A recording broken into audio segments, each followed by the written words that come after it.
Okay, so now we're going to go into sort of market analysis. We'll do a brief market analysis.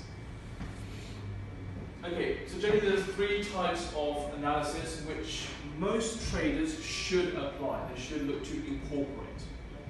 Fundamental analysis. Generally this is used for the medium to long term analysis or forecasting of that particular direction of the asset. This requires you to look at macroeconomics of a particular country or the financial statements of a company. Yeah? That's what you're sort of doing sort of your research, and what you're trying to figure out is the current intrinsic value of this company in line with what the current market price is. Now if the intrinsic value is higher and the current market price is lower, that's showing you that it's a bargain price. Whereas if the intrinsic value is lower and the market price is much higher, that's saying, okay, it's far gone its current sort of intrinsic value, it may be seen as overbought. So mostly this comes down to sort of your value investors. Your value investors will apply a significant amount of fundamental analysis. But the downfall to fundamental analysis is that it requires a lot of work. You could be sitting there, it could take you weeks to define a trade item. Because it requires you to do market analysis, sector analysis, individual company analysis, look at its sort of earning reports, financial statements, how's the economy doing overall. So there's a number of factors that you've got to consider. So that's one of the downfalls. The other downfall is, because it requires a significant amount of work, you can only focus on a few particular assets. Yep, so you can't be as diversified because you're so focused on those few assets. Yep. The third key point is the fact that you're not able to define entry, stop losses, and target placements either. Because you're not really looking at the chart, you're just going basically on the fundamentals. You might be setting it down, setting your targets and stop losses to round numbers. That's why round numbers play a significant role in technical analysis and when you're trading the markets. Behavior analysis, this is simply assessing the sentiment in the market.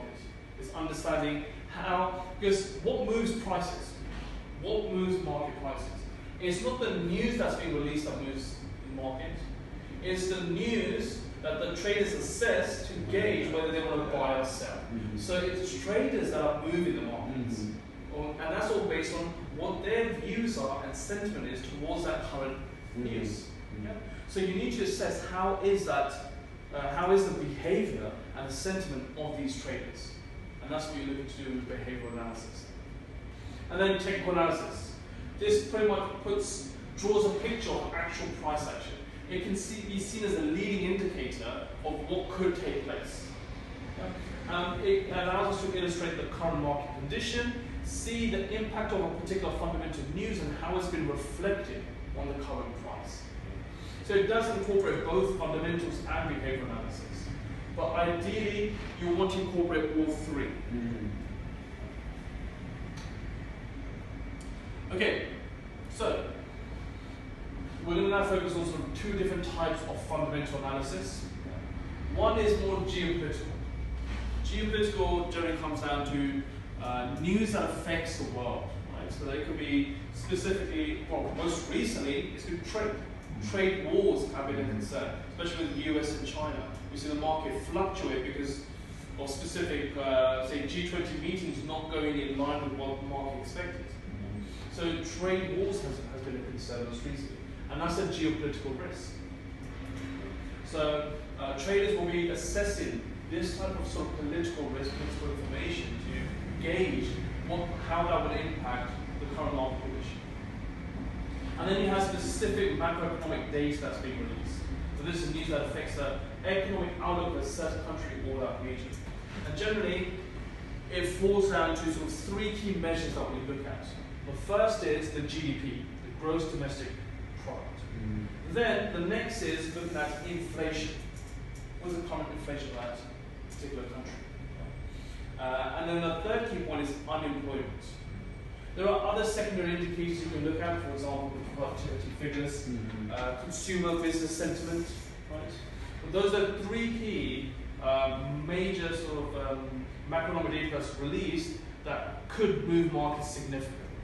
Yeah? Yeah? And also central bankers, such as your Bank of England or the Federal Reserve, what they will do is they will look at those three key figures to assess whether they want to raise interest rates or lower interest rates.